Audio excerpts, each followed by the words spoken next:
আজকের কিন্তু সোমবার, সিরিয়াসলি বলছি আমি আশা করিনি যে এত লোক আসবে। এই রুমটার ভাড়া কিন্তু 300 টাকা। বাবা প্রথমে চলে গিয়েছিল অনেক দূরে, বলছে দূরে গিয়ে বসবো, যেই বসেছে জল ফল খেয়ে সামনে চলে এসেছে, এখানে এসে বসে আছে। যেহেতু ঢেউয়ের পরিমাণ অনেক বেড়ে গেছে। কেমন লাগছে, ভালো লাগছে? তো আমরা মাছ ভাত নিয়েছি, মানে কাতলা থালি নিয়েছি। আপাতত মাছটা আসছে, এখানে ভাত রয়েছে। নমস্কার, আমি সুদীপ, আপনারা দেখছেন স্বাদের সন্ধানে সুদীপ। 2026 এপ্রিল মাসে আমি কিন্তু এই প্রথমবার বকখালি এলাম। হ্যাঁ, এই প্রথমবার। আমি জানি আমার বয়সে অলরেডি হয়তো অনেকে 50-60 বার বকখালি ঘুরে গিয়েছে, বাট এটা আমার কিন্তু ফার্স্ট টাইম। আর যখন বকখালি আসছি ভাবলাম যে একটা ব্লগ করে রাখি, যদি এই কয়েক মাসের মধ্যে কেউ আসতে চায় তাহলে হয়তো এই ভিডিওটা দেখে তাদের সুবিধা হতে পারে। মানে ধরুন ট্রাভেলে কত কস্ট পড়লো বা হোটেল ভাড়া, খাওয়া দাওয়া সব ডিটেল কিন্তু থাকবে এই ভিডিও। অনেক ভোর ভোর ঘুম থেকে উঠেছিলাম, পুরো লেজি ভাব ছিল, বাট গন্তব্যস্থলে আসার পর কিন্তু আলাদা একটা এনার্জি ফিরে পেয়েছি। এবার আমি এই মুহূর্তে কিন্তু রয়েছি নামখানা স্টেশনে। আর নামখানা স্টেশন থেকে কিন্তু সবথেকে ইজি ওয়ে বকখালি যাওয়ার। এবার বকখালি যাওয়ার জন্য শিয়ালদা থেকে কিন্তু ডাইরেক্ট নামখানার ট্রেন আছে, বাট সেটার সংখ্যাটা কম। তো আমি বলবো শিয়ালদা থেকে কিন্তু লক্ষ্মীকান্তপুর আসতে, আর লক্ষ্মীকান্তপুর থেকে কিন্তু নামখানা ট্রেন 1 ঘন্টা অন্তর অন্তর আছে। বাট শিয়ালদা থেকে সার্চ করলে কিন্তু খুব বেশি ট্রেন নেই। এবার আস্তে আস্তে আমরা কিন্তু গন্তব্যস্থলের দিকে এগোবো। আর এই যে নামখানা স্টেশনের কাছে কিন্তু অনেক অটো টোটো পাওয়া যায়, বাট এখানে কিন্তু প্রাইসটা বেশি। আমরা আস্তে আস্তে একটু মেন রোডের দিকে যাওয়ার চেষ্টা করব।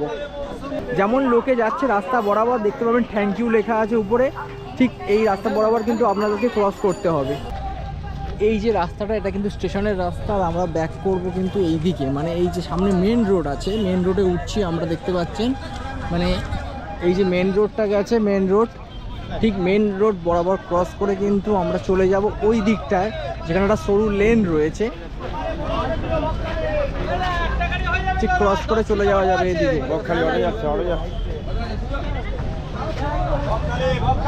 দেখো এই বরাবর কিন্তু এদিকেও যাওয়া যাবে। এখানে কিন্তু অনেকগুলো অটো রয়েছে, যে কোনো একটা অটো ধরে কিন্তু আপনাদেরকে বকখালি যেতে হবে। ভাড়া কত করে সেটা সব বলে দিচ্ছি আমরা। তো এই মুহূর্তে কিন্তু আমরা টোটোতে বসে পড়েছি, আর টোটো ভাড়া পার হেড কিন্তু 50 টাকা করে নিচ্ছে। যত বকখালির দিকে এগোচ্ছি তত কিন্তু এনার্জি ফিরে আসছে। প্রথমে ভোরের দিকে উঠেছিলাম, ট্রেনের মধ্যে বসে বসে ঝিমোচ্ছিলাম, বাট এখন কিন্তু ফুল এনার্জেটিক মুডে আছি।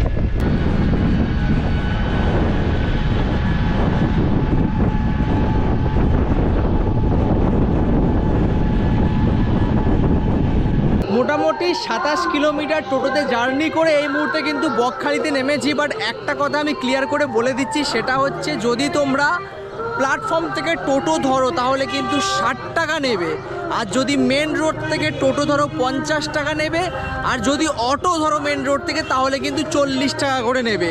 এই হচ্ছে কিন্তু প্রাইস ডিফারেন্স। সামনে দেখতে পাচ্ছেন কিন্তু বকখালির বাস রয়েছে, মানে এই বাসগুলো কিন্তু আমি দেখিয়ে দিচ্ছি সামনে থেকে আপনাদেরকে। SD 17 আছে, বকখালি নামখানা কাকদ্বীপের যে বাসগুলো আছে, এদের ভাড়া কিন্তু 28 টাকা করে। হ্যাঁ, তো এই বাসেও কিন্তু আপনারা যেতে পারেন, মূল্যটা অনেক কম পড়বে। অনেক খোঁজাখুঁজির পর একটা হোটেল পেয়েছি, যার নাম হচ্ছে হোটেল আমন্ত্রণ। আর আমার রুমের কি ভাড়া নিল, অন্যান্য রুমের কি ভাড়া, সব ডিটেলসে আপনাদের বলবো, শুধু ভিডিওটা দেখতে থাকুন। যেহেতু অফ সিজন তাই ভিড়টা একটু কমই রয়েছে। সন্ধেবেলা বোঝা যাবে যে কত লোক এখানে ঘুরতে এসেছে। অনেকে বকখালিতে এসে পিকনিক করতে চায়, তো তাদের জন্য কিন্তু এই স্পটটা দেখতেই পাচ্ছি, উপরে লেখা রয়েছে কিন্তু বকখালি পিকনিক স্পট। তো এই যে ওপেন গ্রাউন্ডটা রয়েছে, এখানে কিন্তু অনেকে এসে পিকনিক করে। এবং আমি দেখতে পাচ্ছি পাশে, দেখতে পাচ্ছি বেশ কিছু লোক রয়েছে যেখানে পিকনিক চলছে, এবং এখানেও বাসে করে প্রচুর লোকজন এসেছে, রান্নাবান্না চলছে। আর দূরের দিকে একটা ক্যাম্প করা আছে, তো মানে ক্যামেরায় হয়তো ছোট লাগছে, বাট এখানে কিন্তু মোটামুটি আমি যা দেখতে পাচ্ছি 3-4টে তোমার পিকনিক হচ্ছে, মানে 3-4টে মানে গ্যাং এসেছে পিকনিক করার জন্য। একদম ওপেন গ্রাউন্ড কিন্তু, তো এখানে কিন্তু এরকম পিকনিক করা হয়। সামনে যে ভিউটা আমি খালি চোখে দেখতে পাচ্ছি, জানি না ক্যামেরায় কতটা ভালো আসছে, বাট খালি চোখে কিন্তু অসাধারণ লাগছে। এই সব জায়গায় কিন্তু প্রি ওয়েডিং দারুণ হবে। শাঁ শাঁ করে কিন্তু একটা মানে হাওয়ার শব্দ হচ্ছে, তো জায়গাটা বেশ ভালো লাগছে। চলো আস্তে আস্তে এগিয়ে যাওয়া যাক। একদম আস্তে আস্তে কিন্তু বালিতে পা প্রায় ঢুকে যাচ্ছে। তো আস্তে আস্তে ঢাল বরাবর নিচে নেমে যাচ্ছে, আর দেখতে পাচ্ছি মন্দির রয়েছে। এটা কি মন্দির একটু জানতে হবে, আমি ঠিক বিশদে জানি না, বাট জায়গাটা কিন্তু অপূর্ব। খুব সুন্দর লাগছে জায়গাটা। একদম চারিপাশে যদি দেখাই আমি, চারিপাশটা কিন্তু রয়েছে জঙ্গল। আর এইখান থেকে আস্তে আস্তে আমার বাবা নেমে আসছে, এনার সম্বন্ধে বিশদে বলবো তোমাদেরকে আমি।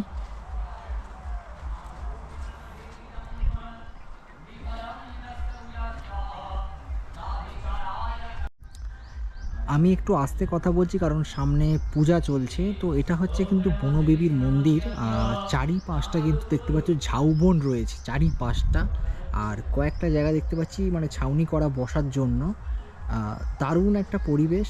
সামনে পূজা চলছে, যার জন্য আমি বেশি কথা বলতে চাইছি না বা ক্যামেরা সামনে আমি বেশি নিয়ে যাচ্ছি না, কারণ পূজা পার্বণ চলছে, যদি ঠাকুরমশাই কোনো পারমিশন না দেয় তার জন্য আমি বেশি এগোচ্ছি না। বাট বেশ একটা শান্ত পরিবেশ রয়েছে কিন্তু। এই যে দেখতে পাচ্ছেন মানুষটাকে, ইনি হচ্ছেন আমার বাবা। মানে সারা বছর মানে সারা জীবন বলতে গেলে খেটে গিয়েছেন, কোথাও ঘুরতে যাবার নাম নেই, কোনো কিছু নেই। তো আমি মানে জোর করে বকখালি ধরে এনেছি বলতে গেলে, মানে স্বইচ্ছায় আসতে যায়নি। মানে এই মানুষটা খুব একটা বেশি ঘুরতে পছন্দ করে না, পছন্দ করে হয়তো বলতে চায় না। উনি মানে টাকার খুব হিসেব রাখেন, যে কী হবে ঘুরে অযথা টাকা নষ্ট করে, খাওয়া দাওয়া কর, এই সব ভাবনা চিন্তা।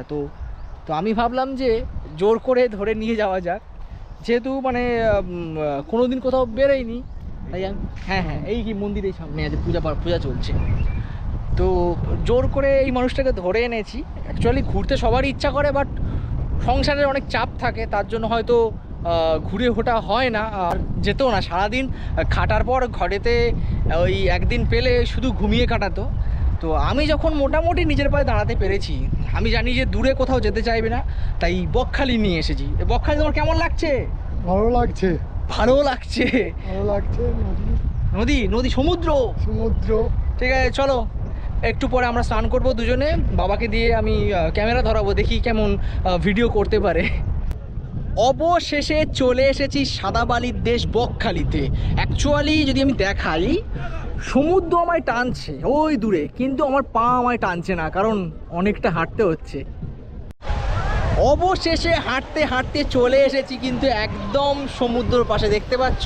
আর সব থেকে বড় কথা, মানে আমি যদি দেখাই, সোমবার, আজকে কিন্তু সোমবার, আর সোমবার যে এত লোক হবে আমি আশা করিনি। ভালোই লোক হয়েছে কিন্তু। আমার এটা তো অ্যাকশান ক্যামেরা, তার জন্য হয়তো ছোট ছোট লাগতে পারে। ভালোই লোক হয়েছে, ভালোই লোক হয়েছে, মানে ভালোই লোক হয়েছে চারপাশটা যদি দেখো। আর আজকের মোটামুটি ঢেউটা একটু আছে, মানে আছে মানে ভালোই ঢেউটা মোটামুটি আছে। এই দেখতে পাচ্ছ, চারপাশটা দেখতে গেলে ওই সাইডটা আরও বেশি লোক রয়েছে। ও দারুণ। আর এদিকে দেখতে পাচ্ছ পুরো মেঘলা করে গেছে, আর মেঘলা করে যাওয়ার জন্য কিন্তু আরও বেশি ভালো লাগছে, আর ঠান্ডা ঠান্ডা ফিল আসছে। আর এই হচ্ছে মেন লোক। ও চলো এগো এগো, দাঁড়িয়ে আছো কেন, এগিয়ে যাও। ও দুটো তিনটে মাছ পেলে নিয়ে আসবে। দারুণ। আজকে কিন্তু সত্যি বলছি ভালোই লোক হয়েছে। বাবা প্রথমে চলে গিয়েছিল অনেক দূরে, বলছে দূরে গিয়ে বসবো, যেই বসেছে জল ফল খেয়ে সামনে চলে এসেছে, এখানে এসে বসে আছে। যেহেতু ঢেউয়ের পরিমাণ অনেক বেড়ে গেছে। কেমন লাগছে? ভালো লাগছে?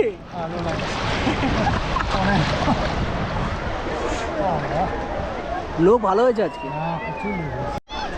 আমি বাবাকে বললাম আসবে, বললো আসছি আসছি বলে দেখছি উল্টো দিকে যাচ্ছে। মানে উনি কিন্তু বেশ মজা পেয়ে গেছে, অনেক বছর পর এসেছে, তো উনি আনন্দ করুক, আমি পরে করছি। বেশ দিব্যি চলে যাচ্ছে।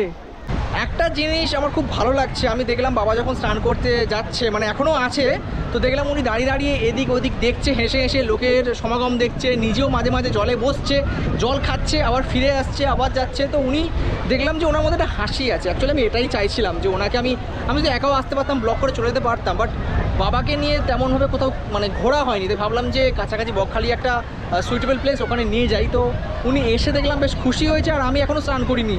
যেহেতু উনি করছেন, মজা নিচ্ছেন, নিক, আমরা তো যখন তখন মজা নিচ্ছি, এখানে ওখানে ঘুরতে যাচ্ছি, বাট ওনার তেমনভাবে ঘোরা হয় না। তো উনি আপাতত মজাটা নিক, আর আমি এই যে বিচটা আছে সেই বিচের মজাটা নিই, কারণ এখানে কিন্তু প্রচুর মানুষের সমাগম। মানে আমি যদি পিছনটা দেখাই, এদিকটা প্রচুর লোকে কিন্তু আজকে এসেছে। আমি বাবাকে বলছি তুমি চলে আসছো কেন, বলছে আর দরকার নেই, মানে দরকার মিটে গেছে। জমিয়ে স্নান করেছো? আনন্দ করেছো? আনন্দ করেছো? ঠিক আছে, এবার আমার পালা, ক্যামেরাটাই বাবাকে দিচ্ছি, আমার যা জিনিসপত্র আছে বাবা নিয়ে ওয়েট করুক, এবার আমি আনন্দ করবো। এই যে এই হচ্ছে জলে বসে পড়লাম, কিন্তু আমি জলে বসে থাকতে পারছি না কারণ প্রচুর পরিমাণে কিন্তু ধাক্কা দিচ্ছে। আর সবথেকে বড় কথা, আমার ক্যামেরায় কোনো প্রোটেকশন নেই। জুতো যাস না, জুতো দাঁড়া, জুতোটা খুলে আসলে আমার ভালো হতো। জলের কিন্তু আজকে ভালোই টান আছে, ভালোই জলের টান আছে। আর বেশি ব্লক করবো না, এবার একটু আনন্দ করবো, বুঝলে? বাপরে বাপ, চলো ক্যামেরা ধরে রাখা যাচ্ছে না, একটু সানফান করে আসি, তারপর দেখা হচ্ছে গাইস। আর এখন পুরো মেঘলা হয়ে গেছে, চারিপাশটা অন্ধকার মতন লাগছে। আমি নিজেকে স্ক্রিনে দেখতে পাচ্ছি না, বাট দারুণ ওয়েদার। আমি পুরো ভিজে স্নান হয়ে গেছি। বাবা বললো যে গায়ে বালি ফালি লেগেছে, ধুয়ে আসি। তারপর দেখি দিব্যি উনি বসে আছেন, মানে উনি মজা পেয়ে গেছেন। তো একটু পরে আবার তোমাদের সাথে দেখা হচ্ছে, কারণ এবার ঠান্ডা লেগে যাবে। জীবনে আমি এত নুন খাইনি, আজকে স্নান করতে গিয়ে যা খেয়ে নিয়েছি। রাস্তা দিয়ে হেঁটে যাচ্ছি আর মাথায় না হাত দিচ্ছি, বালি কিচকিচ করছে, মানে চুলের গোড়ায় না ভর্তি বালি। এবার বাবা কী করেছে, কথাটা শুনে মাথায় হাত দিচ্ছে। আমি বলছি তোমার মাথায় হাত দেওয়ার কোনো দরকার নেই, কারণ পুরো একদম চকচক করছে, বালি আটকানোর কিন্তু কোনো পজিশান নেই। দেখো মোটামুটি স্নান করা ডান হয়ে গেছে। এবার হচ্ছে আমার আর বাবার বেশ পরিমাণে খিদে পেয়েছে। তো এখানে দেখতে পাচ্ছি সেটা হচ্ছে তোমার হোটেল ডলফিন রয়েছে, আর এখানে এরকম মেনু চার্ট দেওয়া রয়েছে। তো আমরা দুটো কাতলা থালি অর্ডার করেছি, তো দেখি তার মধ্যে কি আছে আর কি প্রাইস নিচ্ছে। এই হচ্ছে কিন্তু হোটেল ডলফিন, যথেষ্ট বড় এরিয়া রয়েছে এবং পাখা সিস্টেম রয়েছে। তো বাবা বসে আছে পিঙ্ক শার্ট পরে, তো ওখানেই আমার টেবিল, চলো যাওয়া যাক। তো আমরা মাছ ভাত নিয়েছি, মানে কাতলা থালি নিয়েছি। আপাতত মাছটা আসছে, এখানে ভাত রয়েছে, এখানে এক ধরনের সবজি রয়েছে, পেঁয়াজ লঙ্কা রয়েছে, পাঁপড় রয়েছে, আর এখানে রয়েছে ডাল। তো বাবা মোটামুটি খাবার স্টার্ট করে দিয়েছে, আর আমাদের মাছটা আসুক, পুরো দামটা আমি বলছি। এই এসে গেছে আমাদের কাতলা, এখানে একটা পেটি আছে, আর এখানে কিন্তু একটা রয়েছে দাগাটা আমি বাবাকে দিয়েছি, আর পেটিটা আমি নিয়েছি। তো ওভারঅল যে প্লেটটা দেখতে পাচ্ছ, এটা কিন্তু 80 টাকা করে প্লেট। এই প্রথমবার কিন্তু আমি ডলফিন হোটেলে খেলাম, খাওয়া দাওয়াটা বেশ ভালো লাগলো, আর দামটাও বেশ অ্যাফোর্ডেবল রয়েছে। আর একটা জিনিস বলে দিচ্ছি, ডাল, সবজি, চাটনি, পাঁপড়টা তোমরা যতবার চাইবে ততবার কিন্তু পাবে। এক্সট্রা ভাত কিন্তু 5 টাকা, মানে অ্যাফোর্ডেবল প্রাইসে কিন্তু ভালো খাওয়া দাওয়া হয়েছে ডলফিন হোটেলে। তোমরা এসে কিন্তু একবার ট্রাই করতেই পারো। আমি আগেই বলেছি হোটেল আমন্ত্রণে ছিলাম, আর এখানে দেখতে পাচ্ছ সরকারি বাস স্ট্যান্ডের একদম অপোজিটে কিন্তু রয়েছে আমন্ত্রণ। ওখানেও আর একটা রয়েছে, এটা ওদেরই ব্রাঞ্চ আমন্ত্রণ। চলে ভেতরে যাওয়া যাক। তার আগে আমি দেখিয়ে দিচ্ছি, এখানে কিন্তু এই অফিসের নাম্বারটা দেওয়া রয়েছে, তো এটাও দেখে নিতে পারেন পজ করে। ভেতরে যাচ্ছে, এখানে ওয়েটিং রুম রয়েছে।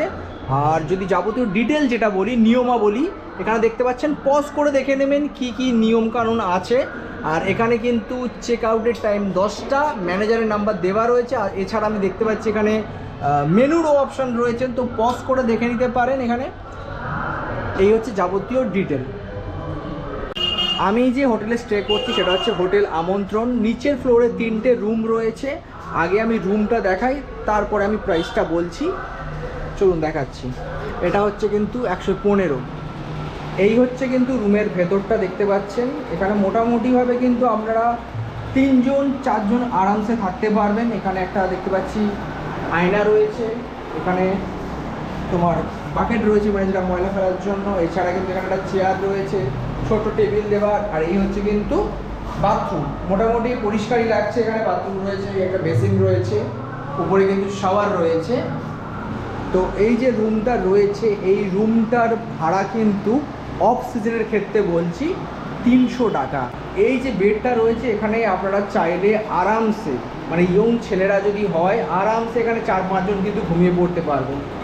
আমি আমন্ত্রণের কিন্তু ফার্স্ট ফ্লোরে রয়েছি, প্রথম ঘরটায় যাব, যেটা 117 নম্বর রুম। এই হচ্ছে কিন্তু ঘর, যেটা নিচে দেখলাম তার থেকে অনেক বড় এবং পরিষ্কার ছিমছাম রয়েছে। বেড যদি তোমরা দেখো, এখানেও কিন্তু ম্যাক্সিমাম যদি দেখা যায় 4-5 জন আরামসে ঘুমাতে পারবে, আরও বেশি জনই ঘুমাতে পারবে আরামসে। দেখতে পাচ্ছি ঘরটা বেশ ছিমছাম রয়েছে, এখানে এসি রয়েছে, পাখাও রয়েছে। আর যদি এখানে একটা দেখাই, মিরর রয়েছে, টেবিল রয়েছে। আর এবারে বাথরুমটায় যাওয়া যাক। আর এই হচ্ছে কিন্তু বাথরুম, কোয়ালিটি ছিমছাম পরিষ্কার রয়েছে। আর এখানে একটা ছোট্ট বেসিন রয়েছে, বালতি মগ রয়েছে। দীঘা সমুদ্রে স্নান করে এসে এখানে বাথরুমে আরামসে কিন্তু তোমরা ঘুমাতে পারবে। আর ওই যে দেখতে পাচ্ছ একদম পেজটা কিন্তু আমি যদি দেখাই, এত বড় কিন্তু পেজ রয়েছে। আর এই যে দেখতে পাচ্ছ ভিউ রয়েছে, এখান থেকে কিন্তু অ্যামেজিং একটা ভিউ তোমরা পেতে পারো। তো অফ সিজনে কিন্তু তোমার এই হচ্ছে অফ সিজনে এসি দিয়ে নিয়ে নিচ্ছে কিন্তু 900 টাকা, আর যদি এসি ছাড়া হয় তাহলে সেটা কিন্তু 500 টাকা পড়বে। এবার পাশে আরও একটা রুম দেখাচ্ছি, মানে এরকম করে কিন্তু পরপর কয়েকটা রুম আছে, সেগুলো একই, বাট আমি ডবল বেডটায় যাচ্ছি, সেই ডবল বেডটা আপনাদেরকে দেখিয়ে দিচ্ছি আমি। এখানে যে রুমটা দেখছেন এটা কিন্তু আরও বড়, ডবল বেড রয়েছে। এই যে একটা বেডে কিন্তু 4 জন আরামসে ঘুমাতে পারে, কমপক্ষে যদি আমি ধরি মানে 8 জনের থেকেও বেশি ঘুমাতে পারবে যদি আপনারা অ্যাডজাস্ট করে নিতে পারেন। রুমের সাইজ কিন্তু যথেষ্ট বড় রয়েছে, এটা ডাবল বেড রয়েছে। আর এখানে কিন্তু দেখতে পাচ্ছি দুটো চেয়ার রয়েছে, একটা টেবিল রয়েছে, আর এখানে দেখতে পাচ্ছেন বালিশ রয়েছে, এদিকেও 3টে ওদিকেও 3টে রয়েছে। রুমটা যথেষ্ট বড়, এখানেও একটা মিরর রয়েছে। আর যদি বাথরুমটা দেখাই, এই হচ্ছে কিন্তু বাথরুম, সেম ওখানে যা দেখছিলাম এখানেও তাই, মগ রয়েছে, এখানে একটা বেসিন রয়েছে, শাওয়ার রয়েছে, ওই বাথরুমটাই রয়েছে, দেখাতে ভুলে গেছিলাম। বাট যথেষ্ট স্পেস রয়েছে। অফ সিজনে কিন্তু নন এসিতে এই রুমটার ভাড়া নিতে পারে 900 থেকে 1000 টাকা সিজনে দাম ওঠা পড়া করে, তাই আমি সিজনেরটা বললাম না। এই হলো কিন্তু সন্ধেবেলার বকখালি। সকালে যখন এসেছিলাম একটু ফাঁকা ছিল, বাট এখন মোটামুটি লোক আছে। আমি যখন সন্ধে 6টার সময় এসেছিলাম তখন কিন্তু ভালো লোক ছিল, এখন তো প্রায় 8টা বেজে গিয়েছে, তার জন্য একটু পরিমাণটা কমে গেছে। বাট এটা দীঘা হলে কিন্তু লোকের পরিমাণটা একটু বেশি থাকতো। আর এই যে পাশে দোকানগুলো রয়েছে এগুলো তখনও ছিল, বাট এরকম কালারফুল লাগছিল না। এখন যেহেতু লাইট পড়েছে তো রঙিন যে জিনিসপত্রগুলো সেগুলো কিন্তু খুব ভালোভাবে বোঝা যাচ্ছে। আর মানুষ কিন্তু মোটামুটি কেনাকাটি করছে, কিছু মানুষ ফিরছে, কিছু মানুষ এগোচ্ছে। আর আমি যাচ্ছি কিন্তু এখন সি বিচের উদ্দেশ্যে। আর এখানে গাড়িও আছে, বাচ্চারা দেখতে পাচ্ছি গাড়িতে বেশ দিব্যি চড়ছে। সকালবেলা যখন বকখালিতে এসেছিলাম তখন গুটি কয়েক দোকান খুলেছিল, বাট এখন কিন্তু যত দিকে চোখ যাবে, মানে যেদিকে চোখ যাবে সেদিকে কিন্তু প্রচুর দোকান দেখতে পাবে তোমরা। যেহেতু সি বিচের সন্ধেবেলায় মানুষের ভিড়টা একটু বেশি হয়, মানে স্নান করাটা আলাদা ব্যাপার, এমনি যে ঘুরতে আসা বা খাওয়া দাওয়াটা সেটা সন্ধেবেলায় একটু বেশি হয়, তার জন্য কিন্তু চারিদিকে আমি দেখতে পাচ্ছি দোকানপাট খুলে গিয়েছে। এখানে আমি দেখতে পাচ্ছি অনেক গাড়ি রয়েছে, মানে যে বাচ্চাদের ট্রাভেল করানোর জন্য, তো 3টে গাড়ি রয়েছে। আচ্ছা, এই কি হিসেবে কি মানে রাউন্ড হিসাবে এগুলো চড়ানো হয়, রাউন্ড হিসাবে। হ্যাঁ, আচ্ছা, তো কটা রাউন্ডে কত কি? 3বার যাবে 3বার আসবে, ওটা 100 টাকা। একবার যাবে আসবে 50 টাকা। এই রাউন্ডটা কতটা তাও? মন্দির অব্দি, ওই লং যে মন্দির আছে? 75। আচ্ছা, 75। হ্যাঁ। 3টে রাউন্ডে কত? 3টে রাউন্ড, 3বার যাবে 3বার আসবে, ওটা 100 টাকা। 5বার যাবে 5বার আসবে, ওটা 200 টাকা। আচ্ছা। একবার যাবে আসবে 50 টাকা। 50 টাকা। আর কি প্রতিদিন সন্ধ্যেবেলা থাকে? তাই দিন সন্ধ্যাবেলা থাকে, শুধু শুক্র শনি রবি 100 টাকা করে থাকে। শুক্র শনি রবি 100 টাকা করে। আচ্ছা, রাতের বেলা কিন্তু হোটেল আমন্ত্রণ দেখতে বেশ ভালো লাগছে, এক কথায় রঙিন পুরো উপর থেকে নিচ পর্যন্ত। আর আমি নিচের ফ্লোরে রয়েছি, যেহেতু বাবা আছে সিনিয়র তাই ওনাকে আমি উপরে নিয়ে যাইনি, বাট দেখতে কিন্তু বেশ সুন্দর লাগছে। একটু ছোট্ট করে পুরো ডিটেলটা দিয়ে রাখি। আমার শিয়ালদা থেকে বকখালি আসতে কস্টিং পড়েছিল 95 রুপিস। তারপরে সকালে এসে ব্রেকফাস্ট করলাম 20 টাকার, তারপরে দুপুরে যখন লাঞ্চ করলাম কাতলা মাছ সেটা নিয়েছিল 80 টাকা, এবং সন্ধেবেলা চাউমিন খেয়েছিলাম 40 টাকার। আর হচ্ছে রাতের ডিনার করেছি সেটা নিয়েছে তোমার রুটি তরকা নিয়েছিলাম, টোটাল 4টে রুটি আর তরকা মিলিয়ে পড়েছিল আমার 55 টাকা। মানে এই হচ্ছে কস্টিং। আর একদিনের হোটেল ভাড়া কিন্তু 300 টাকা। এটা কিন্তু অফ সিজনের কথা বললাম যে 300 টাকা হোটেল ভাড়াটা নিয়েছিল। এখন প্রায় বাজে 6:30 থেকে 7টা। দেখতে পাচ্ছেন যে পিছনে সূর্য উঠে গিয়েছে, এখনও কিছু মানুষ দূরে দেখতে পাচ্ছি স্নান করছে। আমার মেন উদ্দেশ্য ছিল বকখালিতে বাবাকে নিয়ে আসা এবং একটু খুশি করার। তো উনি তো খুশি হয়েছেন, আমিও বেশ খুশি হয়েছি। উনি দূরে বসে আছে, বলছে আমার ঠান্ডা লাগছে, আমি যাবো না এত সকাল সকাল। তো আজকের ভিডিওটা আর বেশি বড় করবো না, আজকের মতন টাটা। দেখা হচ্ছে কোনো এক নতুন ভিডিওতে। আমি একটু দাঁড়িয়ে সমুদ্রটা উপভোগ করি।